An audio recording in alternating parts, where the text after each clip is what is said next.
Hello, and welcome to the Old Farm Bus Podcast. This is the back of the bus session. Showtime. Hello and welcome to the Old Farm Bus, Back of the Bus Sessions podcast. Today I've got a new mate on the bus. I'm really looking forward to learning all things Jared. So welcome to the bus, Hello, brother. mate. Thank you. We're getting mad. You're from Electric Bear Studios, brother. Yes. How are you holding up in these weird and wonderful times? We're still here. I think is the best way to put it. It's been a challenging year on every single front that you can think of. For those that don't know, Electric Bear Studios is part of Electric Bear Productions, which has a publishing company, it has an AV hire company, and it has the studios in it. So great time to have a business in all things audio and music. And you're 26. Yeah. Oh, I hate meeting people younger than me. And then How old are you? Smashing it at 27. Oh, Just that year though. That year's going to irritate the shit out of me. But how long ago did Electric Bear start? When did it all come to be? So And how did it start growing the way it has? 'Cause I've heard it all started about it. Yeah, well, Simon Hopkinson is my business partner and friend, and he started Electric Bear probably about 8 years ago now. Wow. And so we both went to the same school. How old's he? 12? He's 28. He's 28, so he's old. Thank God, we've got that. You've got 2 years, I've That's got it. one. Yeah, I always remind him that he's old as well. But yeah, so he started it about 8 years ago. We both went to the same school, same sixth form. He was a couple of years ahead of me. And basically when he left sixth form, he just fancied going directly into the industry and working. And then through that was able, he decided he wanted to record his friends' bands himself and rather do it than at home, set up a studio. And then as I was finishing uni, I did a music tech degree, and so I'm finishing that up thinking, what are my options? Where are the jobs? Like, what have I done to myself? And I knew that he'd set that up, so I gave him a very formal email that he still keeps to this day, sort of explaining the way I wanted to come on. And originally it was going to be a record label. So we got in, we did a year or so of that, realised that there was no money in it unless you had money. And then it's basically kicked on from there. We just identified strengths, weaknesses, all that kind of jazz, and pushed on every single avenue that we can. So that here we sort are. of setting of it takes money to make money. Yeah. Do you start off with nout? Yeah. Yeah. I think when Simon started up, he had enough to build two isolated rooms and a couple months rent of the unit that we're still in today.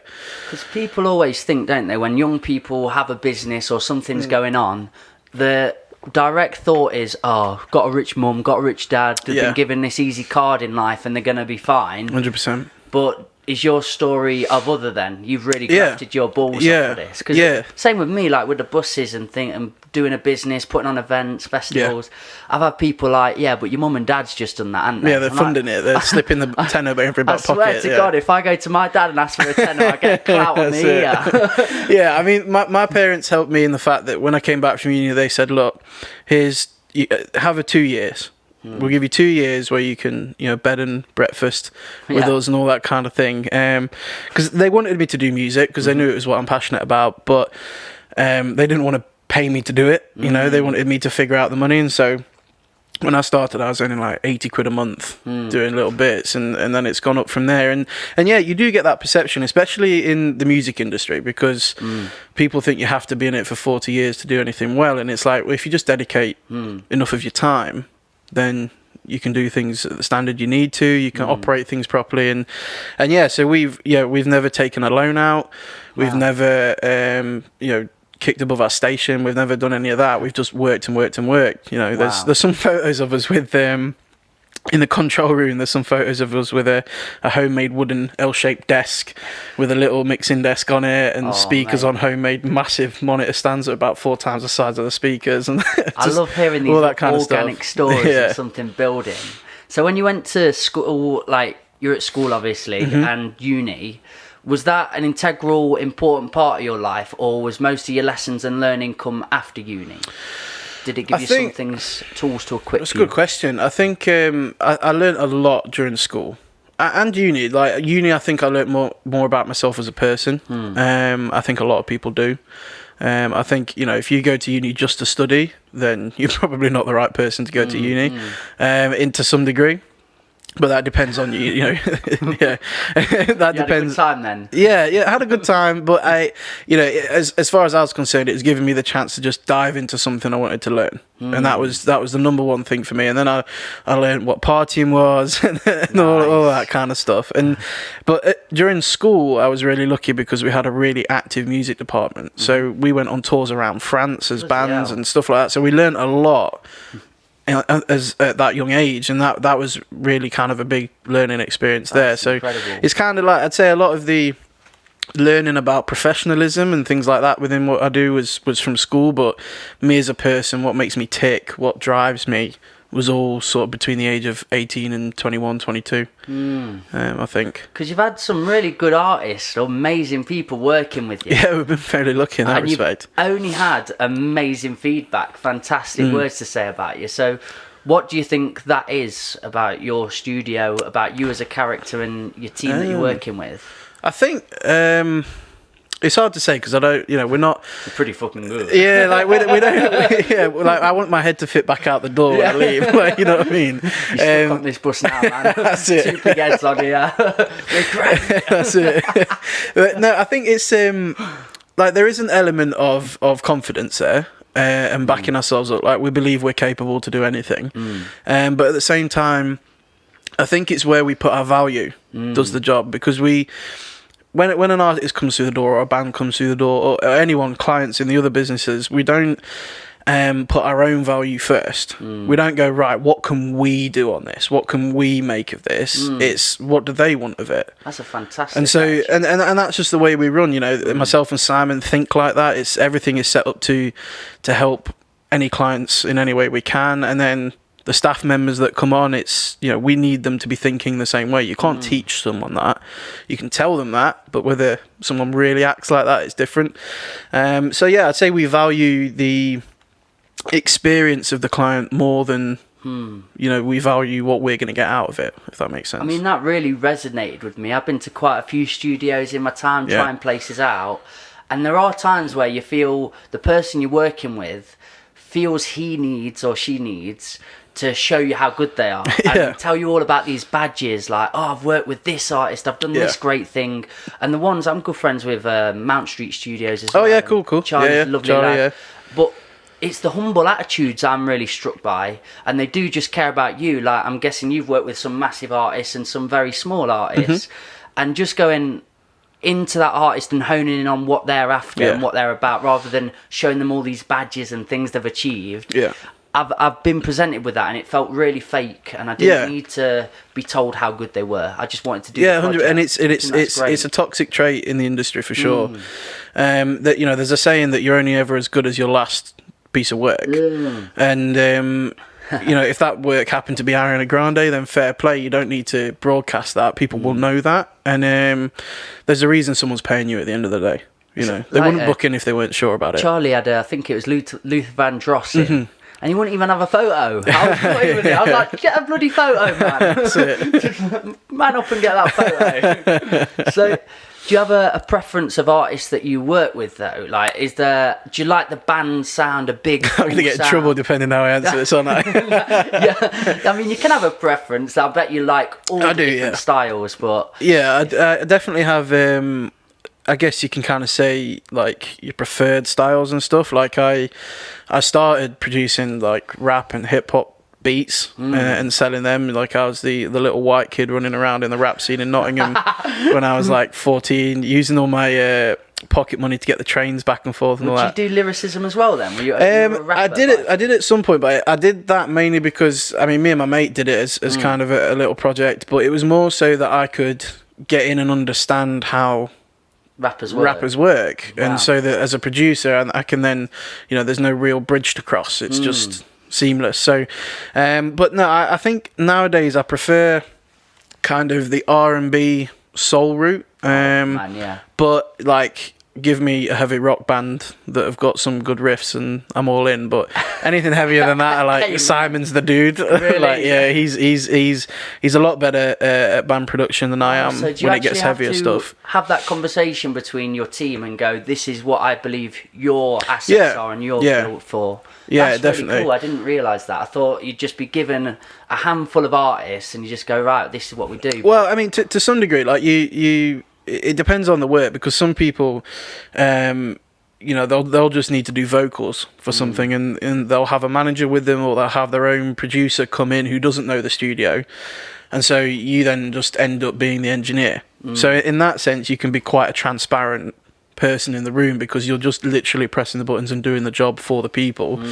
Whereas on the flip side, you might have someone who's literally written a song with 4 chords on the piano and then wants to turn it into something with a band, or they brought a load of session musicians or whatever. So then you have to get in more. So only experience can kind of show you which way you're going to go, and you'll find yourself gravitating towards certain artists and bands and setups. So, but yeah, the conversations are definitely had, like who would be better for what.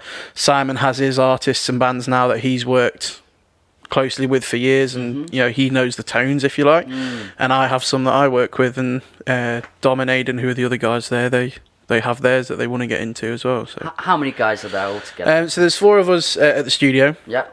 We can do some shout outs now. Yeah, myself and Simon. So Simon's business partner friend, he set it up. He was the one that set it up in the beginning. Then we've got Dom, who is fresh out of uni, and he's joining us on more of the kind of the engineering and the vocal side of stuff. And then we've got Aidan as well, who's a great team member to have. He's in a couple of bands. One of the bands has been in the studio quite a lot, so he knows his way around.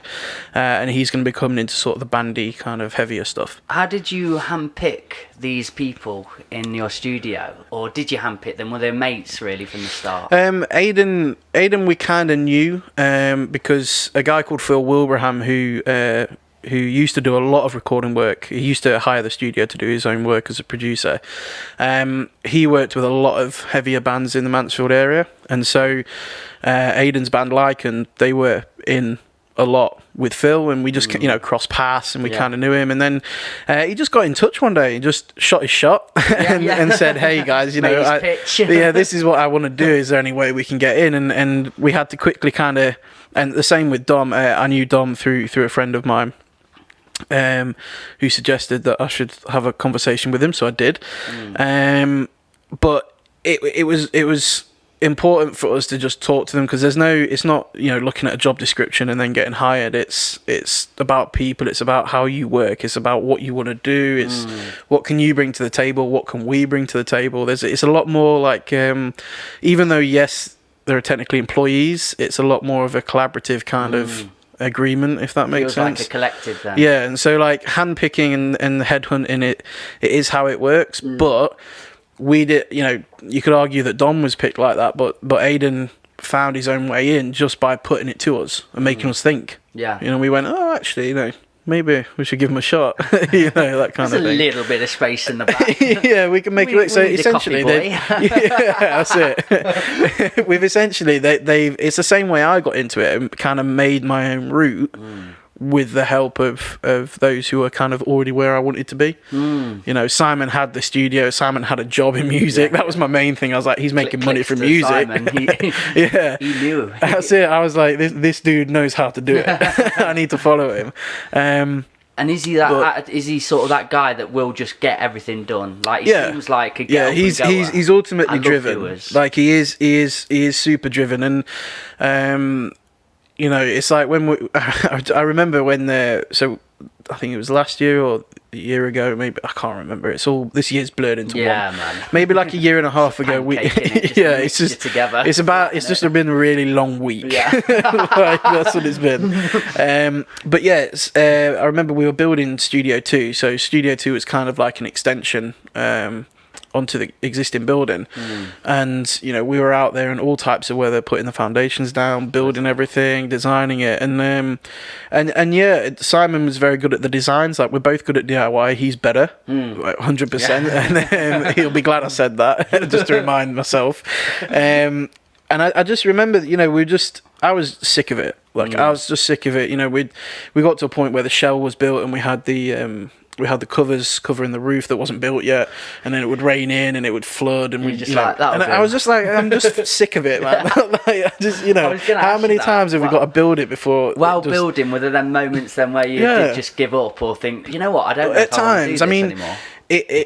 Luckily, I think the big setbacks happened when you've gone past the point of return. Like you've put too much money in, it's too far gone, as in it's too far down the process. Actually all we need to do is put a roof on. I say all we need to do, but you know what I mean. Like, we don't have to build the foundations, the flooring, the walls, the design. That's all done. Just got to get a roof on and finish the inside. But it felt like this mountain, and Simon, every day Simon just come in, we crack on, and then we got it done. So he's definitely just we all come up with ideas, and we're all kind of forward thinking and creative, but he definitely has that drive. How much did you have to learn on the job with DIY? Was it all YouTube tutorial and stuff? No, we both did what was it called back in the day, DT or wood tech at school. We both did that. I think GCSE, and I think we both did A level as well. And then Simon is good at building anyway. He used to build own speaker cabs and things like that. Wicked. So I've learnt a lot from him in terms of building, but we both kind of knew how to put stuff together. We just had to, I've seen a building Google before. a few things. It was like, we know what a stud wall is. We can do that. It's not hard. There's so many times though when you have that idea in mind and then you start building it with your mate and just like, what have we done? Yeah. Well, I remember actually when the piss. we got the shell made of Studio 2, and Simon just come. It was a pretty simple design. There was you go in and there's a sofa on your left and the workstation on your right, and it's like a small little like singer-songwriter kind of studio, and then there's a booth with a little angled front and a window on it. And I remember he just walked in one day and went, I've had an idea about the design of the main bit. And I was like, what do you mean? He goes, we're going to put angled walls in. And I was just like, mate, I was like, we can build squares quite easily, but like doing angle, I've never done an angle before. And I just remember being there like, really? And he was like, yep, come on, let's do it. You need to make like this, and then now we've got speakers in the walls and they're coming out at a certain degree angle and all this kind of thing. Cool. So blame him. So how did you learn to do that though? Was that well, it was kind of like, we know how to make it straight. Yeah. So figure out how to do that and make it lean. But that's how it is. Like, if you've got all the time in the world to sit down and plan, but if you spend all your time planning, you'll never actually get it done. And at this moment in time, a couple of years ago, we were building this on our off days, in our spare time. We didn't have staff back then. It was just us two doing everything. I think I love this story so much because it does again resonate and resemble with me. Yeah, doing everything here, putting a stage in. Yeah, 100%. Growing all the time. Yeah, and I'm getting really like nostalgic feelings of it because it is such a beauty, isn't it? Like, it is, yeah. Waking up, today's getting all the chairs out, or today's doing a sidewall, or whatever. It's so exciting. Yeah, it is. It is, and it's we have to remind ourselves just to step back and look at what's happening. It's just you're getting old, isn't it? When you start like when you have time, when you have things to reminisce about, but also really excited about that. I remember getting this the floor done, so all the hardcore area. Yeah. I couldn't wait, and then the diggers were coming up, and it was like Christmas Day. I was like, we've got diggers here, can I have a go? Put me on a dumper, and it's just like, oh God, I remember wanting to go to Magaluf with all my lads. What happened that seems like a long time ago, like wanting to do that kind of thing. I'm quite struck with how like calm you are, like built you are, and just genuine. I really like your genuine attitude. It's awesome. Have you had that all the way through, like, as a youngster? What was you like young? Because you've got just a very pure is the word, attitude. I appreciate that, mate, because it's something that I definitely want to be. You are, man. Because it's like strikes me. I've not had that said before. I'll take it. Now, when I was young, my family upbringing was pretty perfect. Like I'm definitely fortunate in that respect. Love school, love family. Kinda. I mean, at school, like I was, I'm a big guy now, but when I was a kid, I was always the fat kid. Oh no, man, we went through the same story. Right? Okay, yeah. So you'll know how it is. That's together, it. Man. Big kids. I was a prop forward. That's it. But yeah, it's so I always kind of had that element of bullying, but it wasn't to the point where it got too much or anything like that. But that was because my family life was so grounded. Right. Like I walked through the door, and my parents are very blunt, and they will say what it is and how it is. And my dad was always working away, and always really saw him at the weekends. He used to come home every night. I was in bed as a kid. But my mum, she's a head teacher. My dad does a lot of legal work, and he's a magistrate, and he writes books and does a ton of stuff. But they were always very, very, very grounded. And so when I got home, I didn't always used to tell them I'd been bullied or whatever, but just the way home was. I didn't need to, and I didn't feel like it was getting worse at home, because I know some people, friends of mine as well, when they talk about their home life, they say, oh, when you got home, you didn't feel like if you wanted to, you could say something, because that's often the biggest thing, is do you feel like you can say something if you wanted to? Doesn't mean you're going to, but if you wanted to, do you feel comfortable enough? And a lot of the time they say no, and that was what kind of made it worse. So I was very lucky in that respect, and that was where I kind of learnt my bluntness, because as calm and pure as I am, I'm stupidly blunt if I need to be, because... Or we could say honest. Honest, call it honest, it sounds a lot better. Pure, honest, blunt. Because, and it's not of a want to be egotistical or anything like that, it's more just, let's just cut the shit. Yeah, like that's what's beaming across, man. And I suppose, would you give that advice to other parents then, if their child was going? I mean, as much as possible. Tell them as it is, how it is. I mean, they obviously there were things like, they wouldn't let me, or they tried to stop me playing games that were 18 plus on the PlayStation, or things like that. Stop beating up prostitutes. Yeah. I remember. There was a PlayStation game where it was a gang. Saints Row. Yes. Oh mate, I borrowed that off my mate because they wouldn't let me buy it, and I remember my dad walking in, just looking at the TV, looking at me like rushing to kind of put the controller away, and he just walked out. Really? But that was all he had to do for me to think, oh damn it, like I'm in trouble. Yeah. So he didn't actually ever bring that up with you? No, there was some stuff obviously he brought up, but no, a lot of the time he'd just look at me in a certain way, and it never got any worse. So, there were shouting matches and all that kind of normal stuff, but you knew there was a line like all the time, and I think that's the most important thing, is that I crossed the line all the time, but I knew it, and there were consequences. And it sounds to me like you knew where you stood with them. Yeah, and I think I got really suicidal. I hated my life as a kid. Loads of bullying, and I think I was just really confused. I had such a confusion. Why do people hate me? Like, why do people not just want to be nice? Yeah. And why can't I explain this to my family, who I should be able to? And I think we did have a bit of a confusing way of being together, and not being straight up with how we felt, how to put ourselves across. Yeah. So, reflecting on what you've said, and how I even feel in my adult life sometimes, not being able to voice myself correctly, not being able to understand where we fit.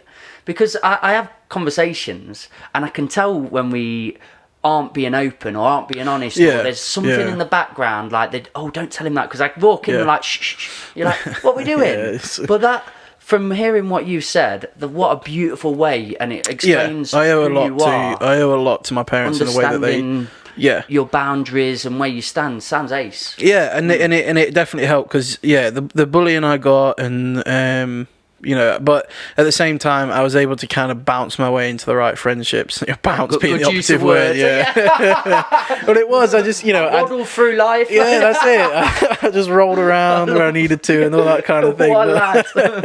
But I was always the life of the party, but there was definitely a point in school where I was the dude who was smiling for everyone, and that was what everybody used to say they loved, but I wasn't the happy dude. And I think you'll definitely know that, and a lot of people do that. There's a term putting on a brave face, but then there's this whole other thing of constantly making jokes to make other people laugh, because that makes you feel better. So did you become the joker in 100%. I was definitely, I was sticking Pritt sticks to TV screens and doing loads of stupid stuff when I was like in year 7 and 8, and it was definitely a tough time in school, but music was the constant. There was no kind of judgment for being fat. in music because we were just, you could either play your instrument or you couldn't. I remember, I'll tell this little anecdote. I remember getting excluded from my school because me and my mate thought it'd be hilarious to have like a water fight. Okay. And we were like, this is going to be mint. So we closed the doors, like managed to lock ourselves in. I don't know how, I think got some tables. Yeah. But we did it in the art room. So we started going at each other and just going mental. Perfect place to do it. And this is the one. This is the one where people can judge me, and I demand you judge me for this. I went up and down all the walls in the art room, man. And what it was the end of the year's GCSE work that had been unmarked, and it was me and the other naughtiest kid from the town, and we were just like. When they saw it, they went mental. What have we done? I thought, what have we done? And now, like, I lost on my phone the other day, like a few poems, and I nearly cried. I was like, oh no, that's some of my best work. I'm never gonna remember them lyrics again. Yeah. So knowing what I put people through, like just diminishing their art, completely destroyed it. I feel really bad now. No, I know what you mean, mate. Yeah, there's definitely stuff I've done that's like you just think, why the hell did I do that? Like, what was I thinking? Were you getting in trouble at school then? I was just the kid. I was the cheeky kid. Yeah. Like I definitely got plenty of after school detentions and lunchtime detentions. I never got excluded, I don't think. Although I'll probably get a text from my dad after he sees this. Like, I remember that time. No, to my knowledge, I don't think I did. But I was just kind of just always pushing the boundaries, and I think that was just that was a side effect of me always just trying to be the center of attention to make people laugh and have fun. You know, I was cracking the jokes when the teacher told us to be quiet. Or so when did you? I'll say stumble instead of waddle. When did you stumble into music, and was that like a really good outlet for cheeky chappy Jared to sort of like express himself then? Yeah, it was, well, my dad got me onto playing the trumpet when I was 6 or 7. My dad was a brass player. He played trombone. He was, top grade at his school, played in Birmingham orchestras and stuff. And he had the opportunity, he did grade 8 and all of this kind of stuff. And he had the opportunity to carry on with that. However, he was from kind of a poor background. And so he decided that he wanted to go to uni, get a teacher job. Be like that. And I think he was one of the first kids who went to uni from his school. Wow. And again, you might get a text later being like, that's totally wrong. But the point was that he came from this background where they struggled, and he then gave up something that he did love to pursue a concrete option. And so he was very keen for me and my brother to learn instruments of some kind, and obviously he wanted them to be brass instruments because he was a brass player, and so carry on the vibe. And so we did. I got into trumpet. I wanted to do trombone, but my arms were too short at that age, so I couldn't do that. I had to do trumpet. Brother went on to cornet and then switched to trumpet, and so it was always a thing. Like, it was always a thing, and my dad was always playing music, always had the radio on, that kind of thing. My mum's music choice was a bit naff, so we didn't really where are we going with that? It was like Donny Osmond like things like that. I don't know why he's so funny mentioning him, but it was just she had like a key ring with him on it and stuff like that, even like 20 years later. He's got some bangers here and there. Yeah, if you say so. Get on, and I'm sort of like, here we go, let's get into this. Well, I mean, she does. Like, she can. Just going back to the dad thing, like, basically, did he wished he'd have pursued and not gone down the concrete path? Is that why? I don't know. I don't know because when you look at him now, like he's an expert in his field in terms of like child protection and data protection services and stuff. He got made redundant a couple of years ago, and he's worked his way into being self-employed and really busy in that area now. And so I don't know if he changed that because another doer. Another doer. Yeah, and I just think that he might turn around and say, "Oh, I wish I'd done it," but it's like the people he's met, the circles he's in, the lives he's touched through what he does.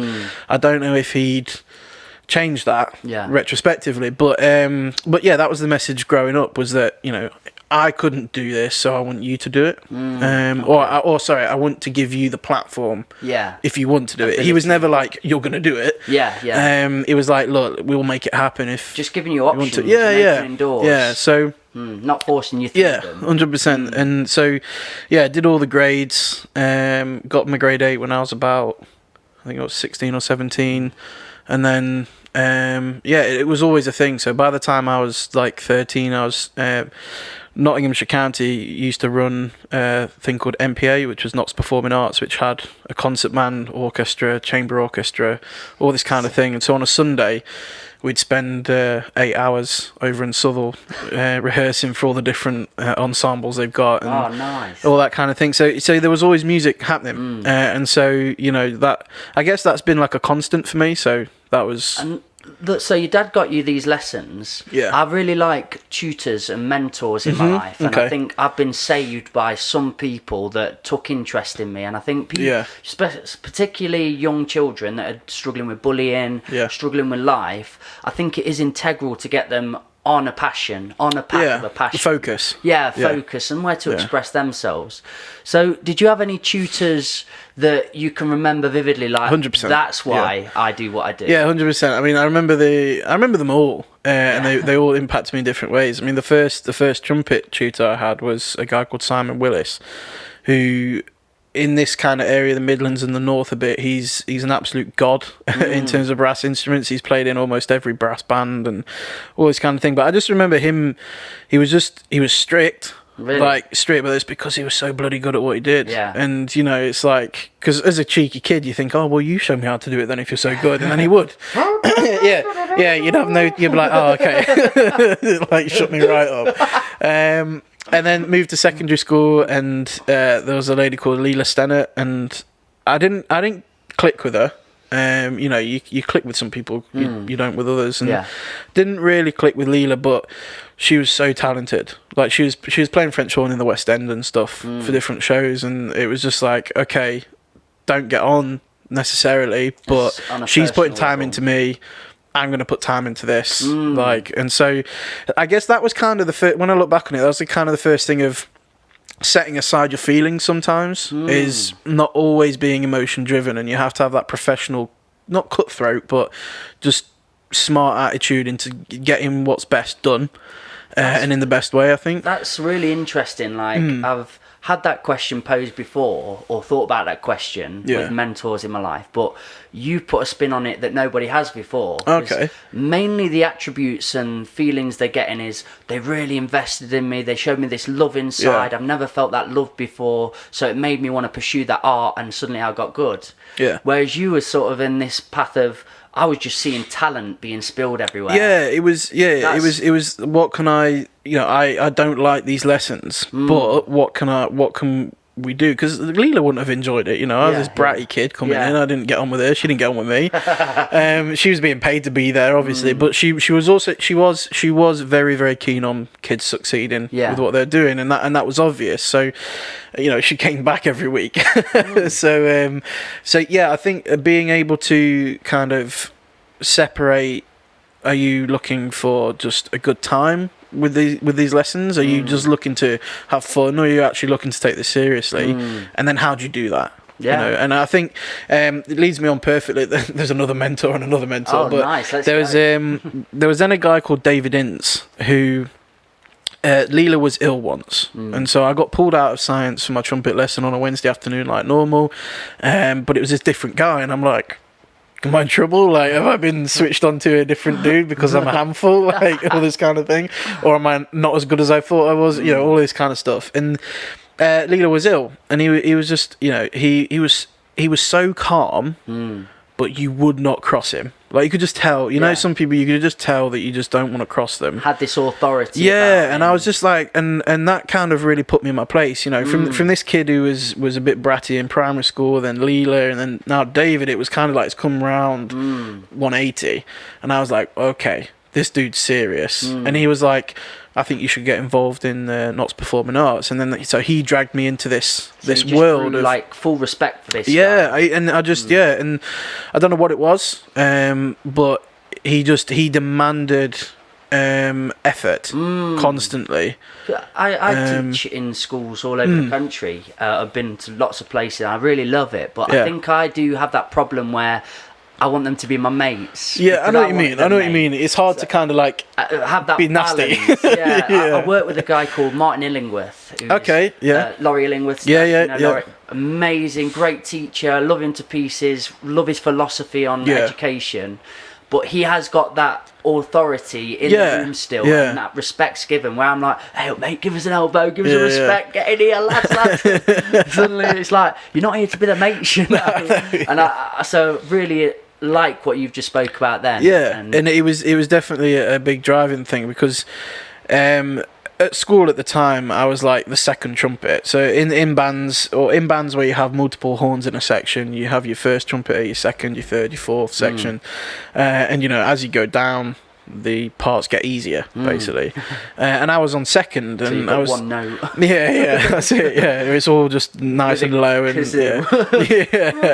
got it's all rests apart from that one note. But yeah, so I was second trumpet at a fairly young age, so I was getting a bit sort of Billy Big Boots, and I remember going to this first concert rehearsal for NPA, and it was the biggest learning experience I've ever had. Really? I walked in and first off there were 9 trumpets, and I was like, I've never even seen this many trumpets in one place.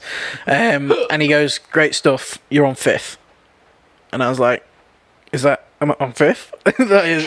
is that it? Like, is 5th the number 1 now? Or like, and then I literally had to work my way up.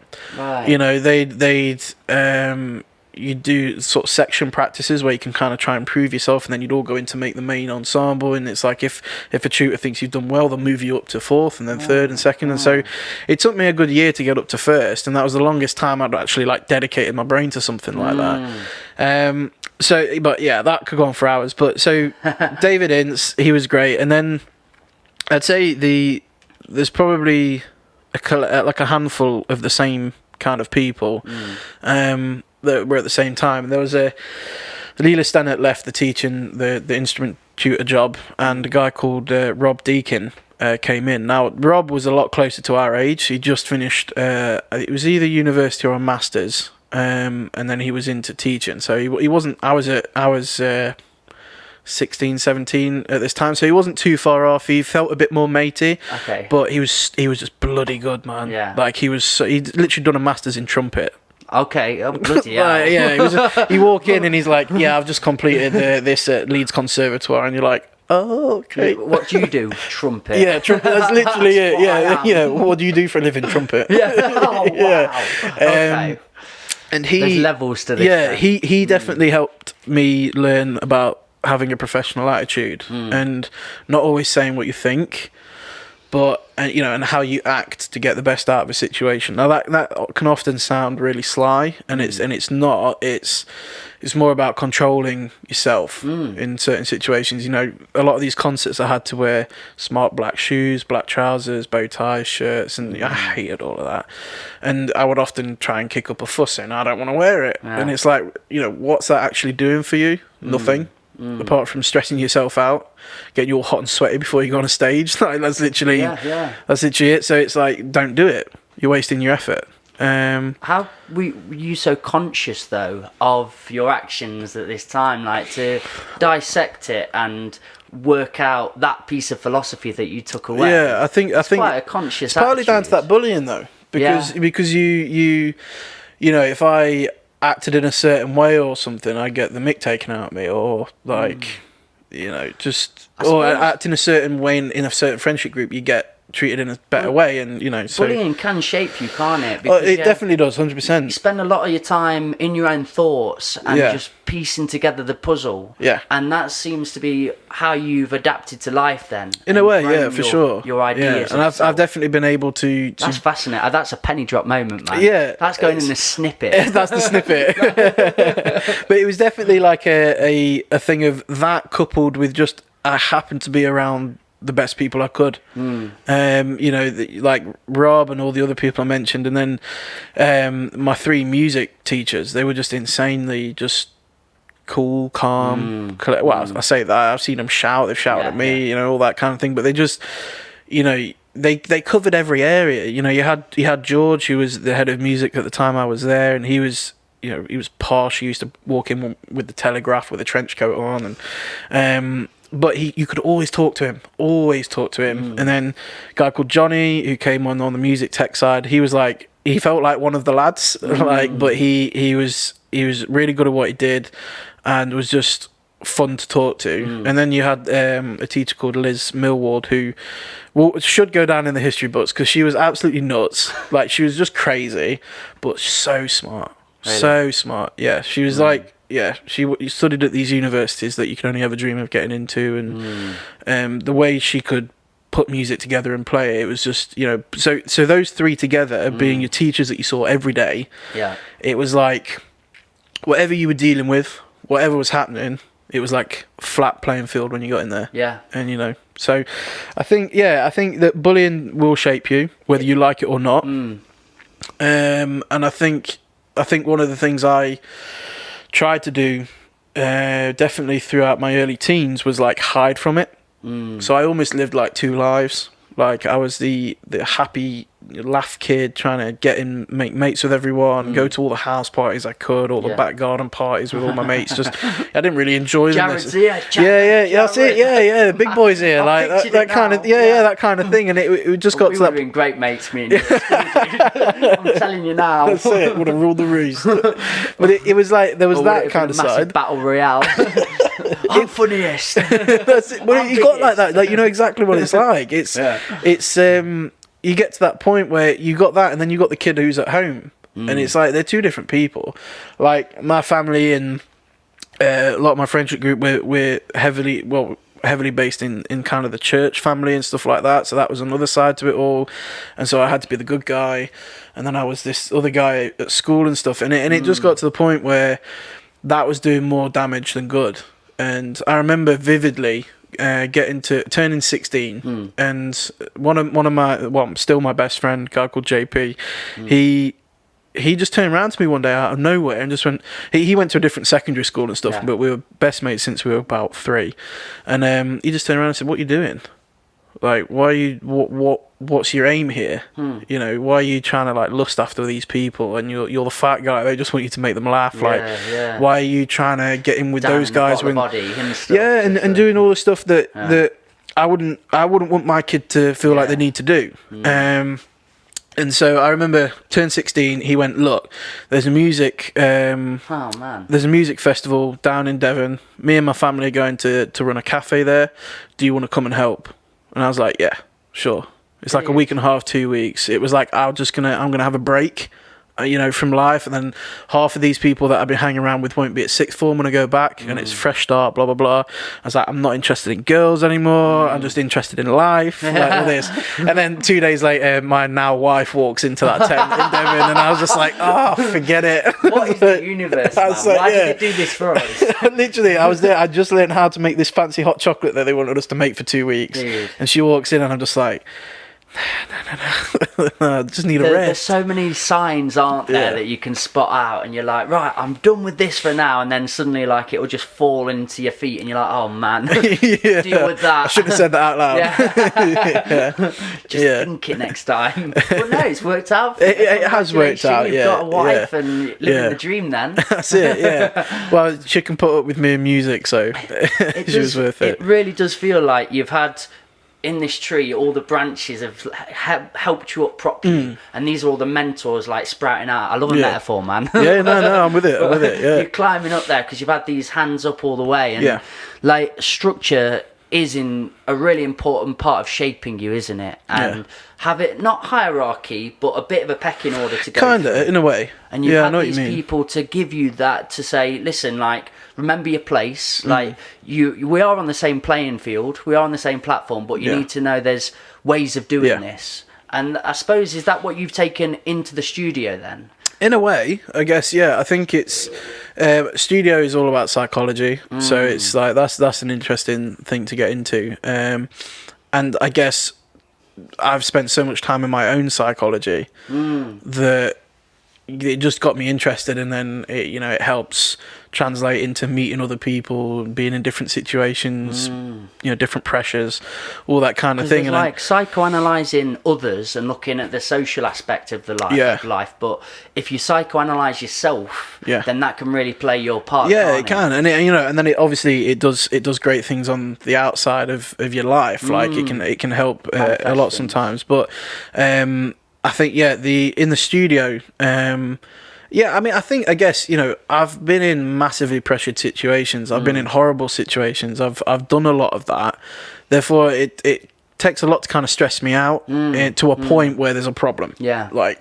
So a lot of the conversations I have with people in the studio is that they're stressing out about the way the song's ending or this, and it's like, dude. Like we're in 2020, like you can do this as many times as you want. You're not wasting reel to reel tape and stuff. Like you're not burning through it. Like you've got as much time as you want to put into this. That SD card's got like 150 gigabytes now, not 3. That's it. I think generally, and Simon kind of has a similar mindset of. Well, there's a metaphor I like where I remember being. Away at like a youth thing in Glasgow once, and one of the leaders lost his wallet, and I was kind of like 16 at that time. I got my own wallet. I got my fake little bank card. You like your kiddie account or whatever it is. Yeah, that's it. And I was like, and when he lost it, I was like, oh my days, that's the worst thing that could happen to someone. I'm like, he's lost his wallet. Like his life's in his wallet. And I remember he wasn't stressed out. Right, okay. He was concerned, but he wasn't like stressing out. Like his coat wasn't flying out. He wasn't emptying his punching car. A wall. Yeah, he literally stood there and was like thinking. Yeah, and that was the first thing he did. And it's always me. And I was just watching that, and I was like, oh, he's actually dealing with the problem. I was like, oh, he's actually like decided to actually try and work it out. Yeah. What can I do? And if there's nothing I can do, then just forget it. Exactly. And so it was a case of my metaphor is like, if you lose your wallet, if you stress out for 30 seconds to a minute or whatever, it doesn't help you find your wallet. Whereas if you just take a step back and work through a process. So I don't know. Some people do it differently, but if I lost my wallet, I might, do I know where it is if I really think about it? If I retrace my steps, can I retrace my steps? No. Do I need to cancel cards? Probably. Just methodically kind of work through the process to get it back or to take actions that you need to. And so that's kind of the way I approach, and I know Simon approaches situations that might not be positive. It's giving me a lovely feeling. Yeah, well, that's it doesn't help, and like the objective is. Get the wallet back. You've got that. You've got the goal. You want, but there's other steps that you can take. To, if you've not found it, we can do this. If using your energy to fret and to stress isn't going to do anything to make anything happen quicker. Magically appear. Oh, it's here now. Yeah, exactly. Thank God I got really pissed we've off. all done it. We've all done it where we've lost something. We've stressed for 5 minutes. We turned the house inside out, and then it's been in the one place it's been all the time. It could have taken 2 seconds to think about it. And now you've just split up with your girlfriend for half an hour. You've cancelled your internet. You burnt the kitchen down. Like, all Dad's got a black eye. I love your dad. That's it. So, your dad. So I think that's an organisation to help dads out there. You don't need it. He's a lovely guy. He was just in the way. Yeah. But no, I think that that's definitely one of the things that I'm glad I've got, I guess, if that's a weird way of saying it. I don't know, but and I have to take my own advice sometimes, sure, like we're all human, and I definitely do get stressed out at stuff when I shouldn't, and after it, you look at it and go, well, mate, what were you doing? Like you let it slip. My worst one really for me is when it's other person's time, or I've done it for them. Like for myself now, I'm starting to rational. I've had a baby now. I'm a bit more like calm and comforted in myself. Yeah. But it's still, when I do something wrong for another person, I'm a bit like, oh God, that's them. Because like with filmmaking as well, I don't know why I pick filmmaking as a passion. 'Cause it gets on your tits sometimes, man.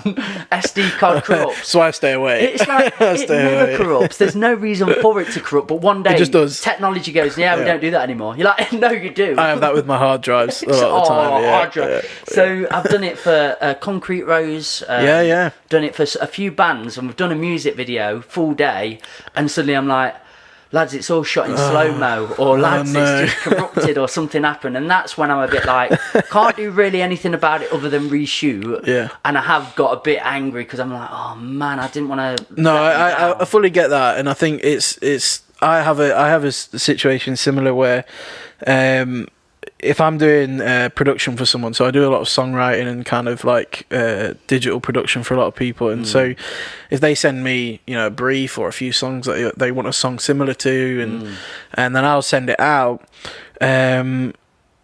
If their first reaction is negative, it's often they don't mean it to be negative. It's just that, you know, people don't understand the process, or they're just not experienced and stuff. But if it is, my first gut, it just my heart sinks because I'm like, oh damn, I've not done a good job.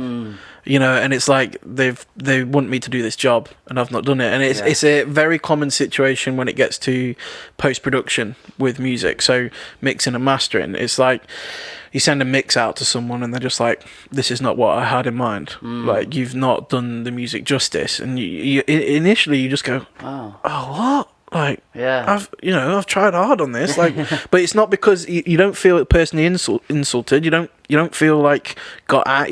It's none of that. It's, I've not done my job. How have I not done my job? And then you question everything. And oftentimes, all it needs is a conversation, right? And it gets ironed out straight away. You know. Actually, I'm sure they won't mind me talking about this. Lady Rose. So obviously they've just been in the studio with us doing their singles that they're releasing.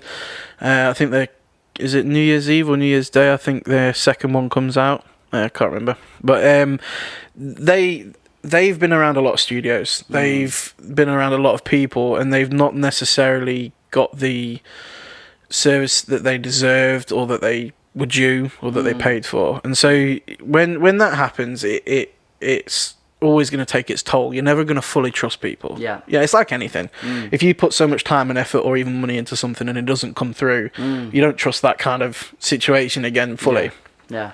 And so I remember initially that they were like, oh, we're not sure about these mixers, like we're not, you know, we've put a lot of time in and stuff. And I just rang them and I was like, this is all good. Like, you're allowed to have comments about your music. Don't feel like this is where the book ends, or we're handing this off now, you know, as a studio, we're discarding this. Like, we're not interested if you don't like it. It's like, here's a benchmark. If you're not happy with being there, then let's raise it to here. Yeah. But have a conversation. But initially, the first result was, oh man, I've not done my job properly. You know, and it's the only thing that will change that is experience. Yeah. And it's sad that you have to go through those hard times, and you're questioning yourself, and questioning your equipment, and questioning the process and the way you do things. You have to go through that to be able to just get angry for 30 seconds and go, oh, I've done my job wrong, blah, blah, blah. But then just be like, right, I'm going to call them, I'm going to talk to them, I'm going to figure out a solution, we're going to sort it. And so then within a week, we'd got them in and we'd done it all, and it was fine. Because that's music, isn't it? It's a matter of taste as well. Like, maybe your ears are listening like, oh, I bet they're really into this sound, but their ears are totally on another level. So did you had that conversation and it all come back round to, it was all fine. We're all in agreement, this is a banger. we're all, because like from a studio's side, you're never looking to create like a hit. It's not, if you're aiming for that, you're never going to get it, because, you know, it's at our level, and like, you know, we've been around 8 years, we've worked with a lot of great people, but we're still kind of like a mid-level. We're not anywhere pushing the top, and so we are very far away from having people in who could be a number one. And, you know, and people might go, oh no, I could be a number one, but if you really look at the numbers and think about it, focus on just making good music. And so that's what we're about. And so we want the client to feel like they've got what they wanted, at the same time as us going, as a whole, it is rounded and it is perfect for what they wanted. Whether it could slip in at number 2 or number 2000, like I couldn't care less really. It's great if it goes really well for people, but the main point is, as soon as they get that mix, I want them smiling. What happens if you do get somebody come into the studio and they have a different ethos, but they do want to be number one?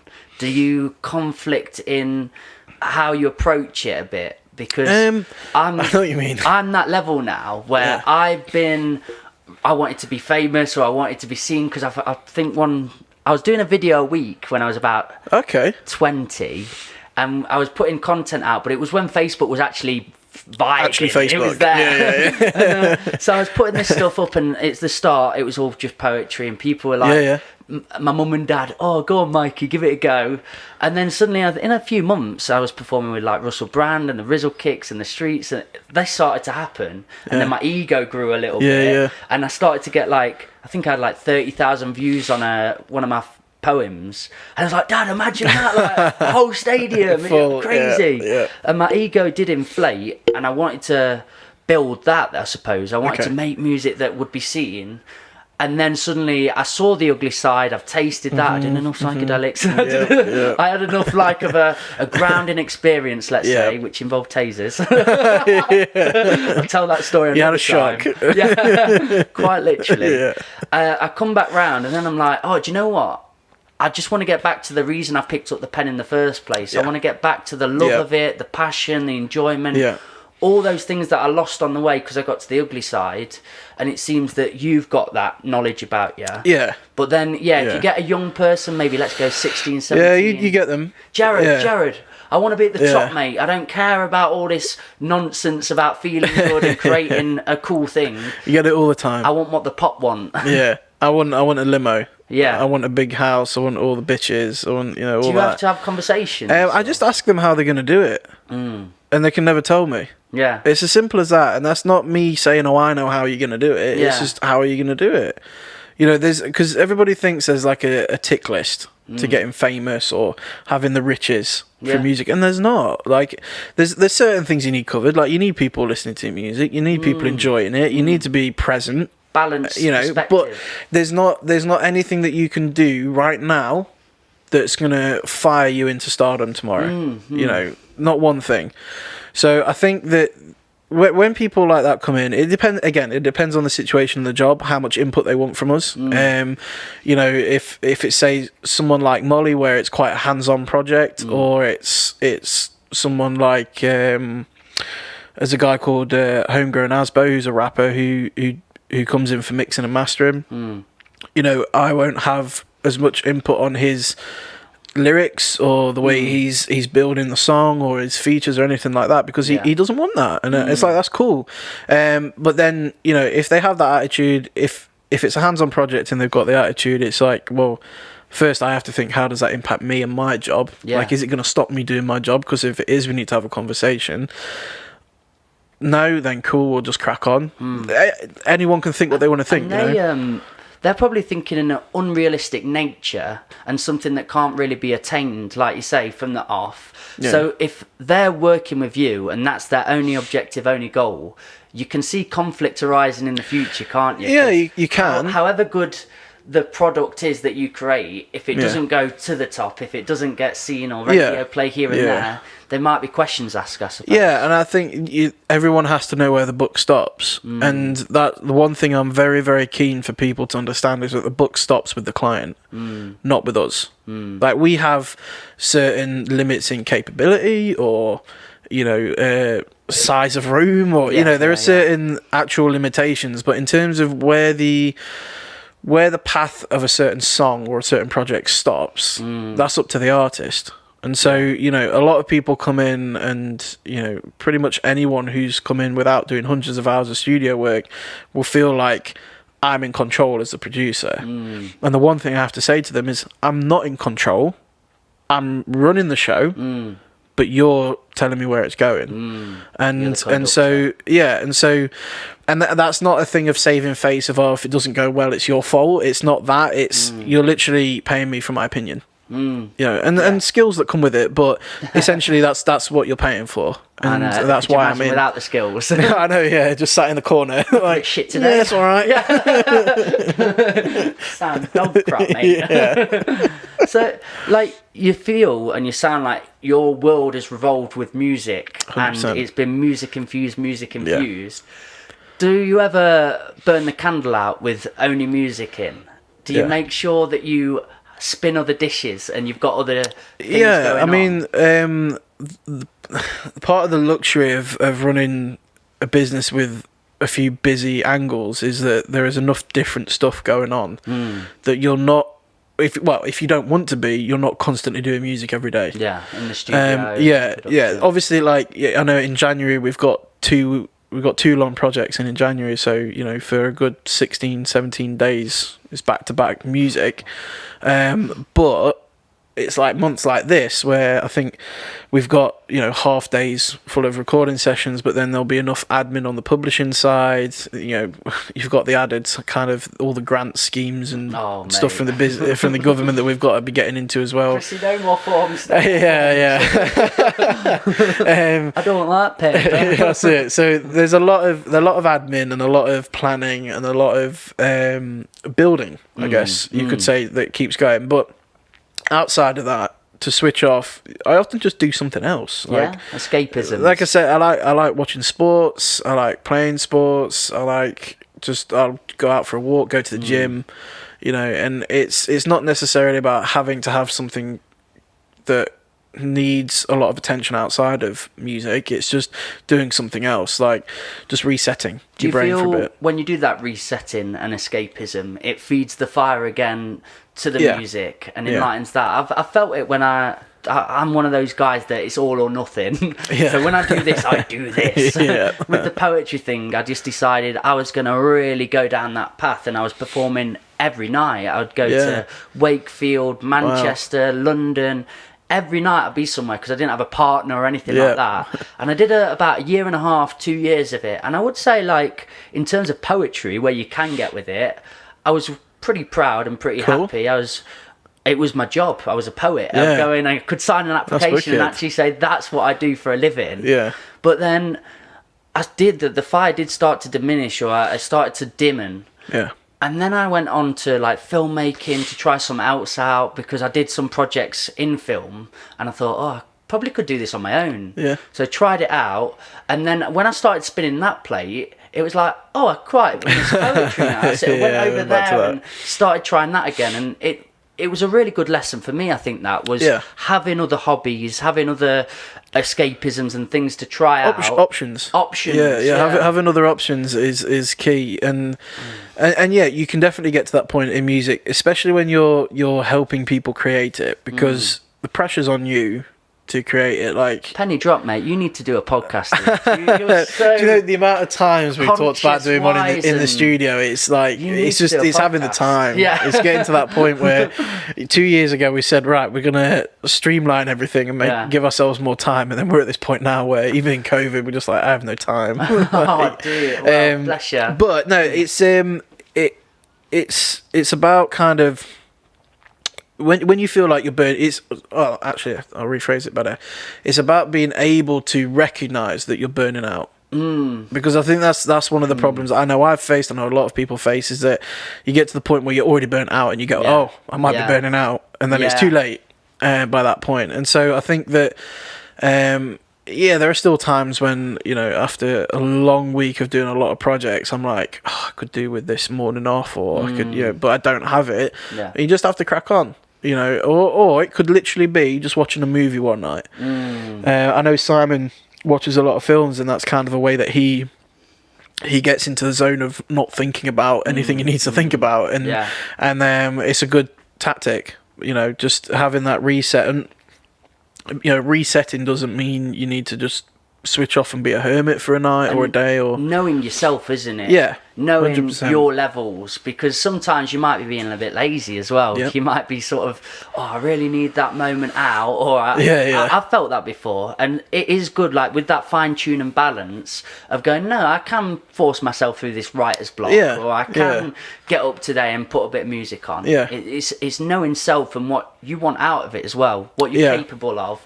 But if it is just a passion project and it's something you love, then just don't get to that ugly side of your nature as well.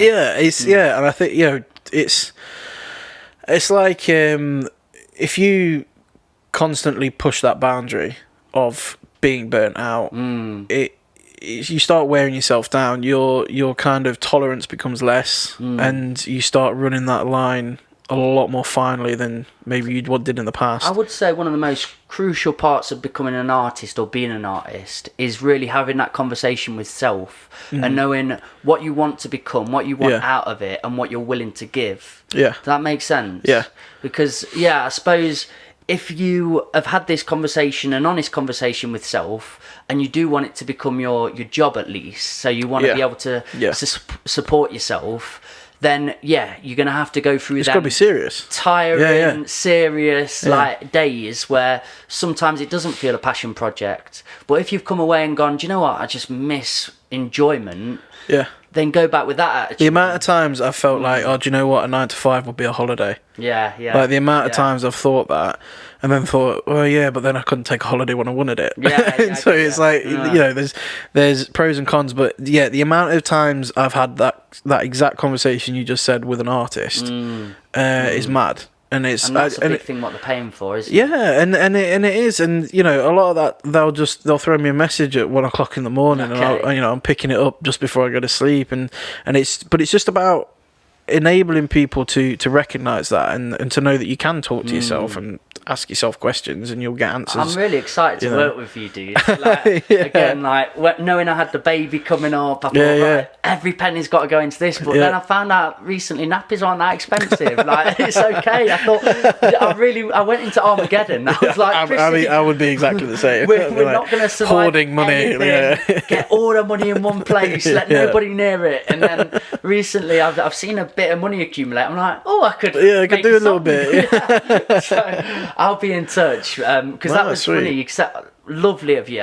Thank you for sending me that track pleasure. through. Recorded something to it, but then to save every penny, I was like, you know what, I'm gonna mash this myself or mix it, find ways. But I'm really happy how it sounded. So that's cool. That's what it's about. That's the thing. Like, and just on that, like for any artists and musicians who've worked with me or worked with anyone who are listening, don't be afraid to do stuff yourself. Like, even if it means you end up coming back to the studio to do it again, it doesn't matter. Try it out. I was. I think it gives me a deeper appreciation for you, though. I mean, in a way, because like if it gets the job done for you, then perfect. Or you can kind of you get to see the inner workings of how things kind of work. And I got some inbuilt plugins. That's it. Hey, stock plugins aren't all bad, mate. They're not all bad. But I was having this conversation with an artist called Sophie Smith, who I had a session with Friday, I think. Friday. And she does a lot of covers at home. So she does a lot of the editing and all of that herself at home. And she was just asking questions about DSs and like how you use them. You know, does she need to spend £100 on a DSer plugin, or can the stock ones do it? And it's like, I'm all for people trying stuff at home. Like, you know, there's the ego side of it saying, well, they'll never do it like I do it. But that's not the point. The point is, it's not a dark art. Like, people will work with people because they work well with that person, and that person may or may not have the skills as that person, or whatever. But it doesn't come down to who clicks that button or who clicks that button. It's more about, if you want to do half the work at home and then come to us, or if you want to do half the work with us and then take it home and do it. Whichever way works best. That's great, and this is that honesty creeping back. Why I'd like to work with you. I'm not just going, you could never recreate this. I did 4 years in uni, you know. Not bad. No, that's it. Like that. Just on that, we get asked that question all the time. It's like, Simon didn't go to uni and I did, and so we've covered every base in that sense. And so if someone goes, should I go to uni? Should I not? It's like, I don't know. Yeah. I'm not going to tell you which way to do it. I'm going to tell you what I think you should do if you're this kind of person or want to do this kind of thing. Seems like at uni, what you described earlier, you learnt more about the life aspects. In a way, yeah. I think that I went into uni, as in like the lectures and the work, with a mindset of whatever I learned in uni, I was going to spend the rest of my time doing in my bedroom and really like understanding it, because you can learn things and put them in an essay, or you can learn things and actually learn them, like I was doing essays where I was talking about Mozart helping cows produce more milk. Makes sense. Like, I mean, who's going to question that? And I remember doing that essay. It was in my second year, and I was thinking, serious. Yeah, I was like, am I going to get away with this? And yeah, I aced the essay. I was just like, this is crazy. Genius. I didn't try that in my spare time, though. I don't think I can let my brain allow that to rattle that through yet. Yeah. I was writing it at like 1 a.m. in the morning, and I'm sat there on the sofa in the front room, and I'm like googling milk and cows and Mozart. Wow. But so yeah, I learned a lot about night. What did you do last night? Well,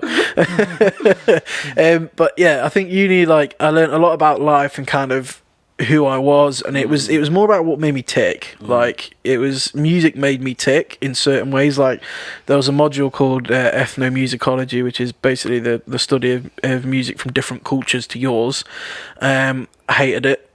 I just that actually rang a chord with me. I'm like, I like this. Yeah, no, a lot of people do, my music, I guess it's my music A level it's so Western classical focused. So you're literally studying scores of classical music, and then when you go to uni and they're teaching you about the seven different types of Indian songs for different parts of the day, and I'm just like, hang on a minute, I'm still figuring out what these dots mean. I'm still back. I was thinking of just playing trumpet. For but no, it just wasn't for me. Like, I now have a greater appreciation for the stuff I learned because it's actually been useful. But at the time, it was kind of like, I don't want to be doing this. I want to be doing like music tech and building reverbs and all this kind of stuff. But yeah, through that and through the opportunities you have at uni and through just the experiences, I learned a lot about how music wasn't just something I wanted to study, it was something I wanted to do. And then obviously the live thing happens at uni anyway, and it is what it is. Can you remember that moment in Electric Bear Studios where you thought, oh, holy moly, this is going to happen, we're doing it? It was when Simon gave me a permanent job. Oh, wow. No, I think no. Well, so the way it happened was, so for 3 years I worked sort of on a freelance basis with Simon, because I mean, he won't mind me saying this, that the business was not in a shape to sustain two people in the same way, and therefore, basically, the way it was running was sustaining Simon and sustaining itself, more importantly, and therefore the goal was to bring in more work. If we brought in more work, I would take a slice of that work, and that would be my money. And then it got to the point where it was enough to sustain, and Simon turned around and offered me a directorship at the business, and I was like, yes, thank you. Simon, was like, Simon for the win. Yeah, that's it. Yeah, and yeah, so and I got it just before I got married as well, so that was a good month. Congratulations, man. But yeah, so so that was probably I guess it was probably a year before that when we started seeing consistent income and consistent growth was the biggest thing. I think that was where we went, oh, and you know what, like, we could probably make something happen. Not just a big spike and then nothing again. Yeah, it was a long slog in the beginning. We were both working sort of 120 hours a week, like to the core, just trying to, and it wasn't like we had that many jobs to do. It was figuring out how you make music sustainable. Yeah. Because we didn't want it just to be two people and then that be it. We want more people in. We want more employees. We want a bigger place. We want more studios. We want more engineers. We want everything kicking off. And so it was figuring out a model that if we relied on growth would just be able to happen and not just be us. Yeah. So yeah, I'd say probably about 3 years ago, it was really kind of the turning point where we went, oh, do you know what? And you were 23, you get... That's it, yeah. That's when I was getting my taser in. I was 23, but I felt about 40 from all the hours I was doing. It's not shame, bro. I'll take that. We can rather answer over there. But yeah, I think it was around that point, and it kind of, we didn't like say, oh, this is the moment. It was just kind of natural. And then, you know, if forget COVID, forget 2020, but we'd had 5 years of consistent growth. We were something like 78% bigger than we were when we started it, to get, as in both of us were around and stuff. And it was a lot. There was a lot going in the right way. And then someone ate a bat, and here we are. Bloody, is it? Where was it supposed to be from? Wuhan, China. Yeah. A lot of speculation there. Yeah, I know. To be fair, I'm really impressed in these podcasts how little we spoke about COVID. I think everyone's done with it. You know what I mean? Like, obviously, you just think that'll be the centerpiece point of like where you start, where you go. Oh, COVID this, COVID that. But as a community, everyone feels able to look past it or look around it. Said, you know what? Like, I understand it's important we see it as a thing, but let's try and do what we were doing before and being sound. So that's what I'm seeing more of. But 100%. I've tuned out of social media, really. I've decided to, I don't know if you do this, but I schedule everything. So we do for the business. I put a schedule up, even my own personal profile now. I speak to people on my Messenger, things like that, but... I prefer Instagram as well. I can't do Facebook anymore, man. I'm hanging in on Facebook for more like friends and family that are on there. When I watched that Social Dilemma, did you see that? I haven't seen it. No, I've heard a lot about it. But... I mean, I knew it was a thing. A lot of people say this, but I really did sort of talk a lot about algorithms and things like that. But when I saw it in my screen in front of me, saying, how this is what you're happens. Doing, and then you really take a conscious step back and look at your Facebook. You're like, oh, you evil beast. Keeps scrolling down all these things I want to buy, all these conversations I either really want to get involved in or despise, but it's one of the two, innit? So, and like, social media is a funny one because the way we approach it, I say we as the business, like, personally, I just use it to put up cool photos and talk to, and communication. Like, that is a blessing of social media, is being able to talk so freely with a lot of people. And you know, if one person doesn't have that platform, they probably have the other, you know, that kind of thing. But or live in the woods. Smoke signals and stuff. But I think that I kind of just draw on the positives of it, and I don't put too much pressure to live my life on it. And I used to be like, oh, this is where everything is. Like, you know, I get questions all the time like, why don't you post about you and your missus and a lot? And I'm like, because it's not validation myself. For me. Like, I get why people do it. It's like a public show of affection, but it really doesn't validate that. What would your advice then be to artists and social media? Because a lot feel you can't survive without it, and you do, if you particularly want it to become your passion and living. That's the key thing. And sustain you. Like, how can they hold themselves on it? Well, again, like you just said there, it depends on exactly what they're trying to do. Because I know a lot of people and a lot of artists who have put an album together just to be able to send it to people to get songwriting gigs, to get backing singer jobs, and therefore they weren't trying to be the personality, they weren't trying to be the artist, they were just putting music together as an artist to show what they're capable of. Whereas if you want to be the person that people are searching on Instagram for, searching on Facebook for, then you got to embrace it. There's no two ways about it. The level of which you embrace it is completely up to you, but you'll see rewards directly correlated to which path you take. And so I think that you need to, for an artist, you need to be able to distinguish between personal life and music life. And also then you can learn to reshape boundaries of what is music life and what is personal life, you know, because no one's really bothered if you've gone home and got in a onesie and you're having a Chinese watching Sherlock or something. So you don't necessarily need to post about that. I feel attacked by that. Well, yeah. I've done it once or twice. Was Harry Potter all right? But I think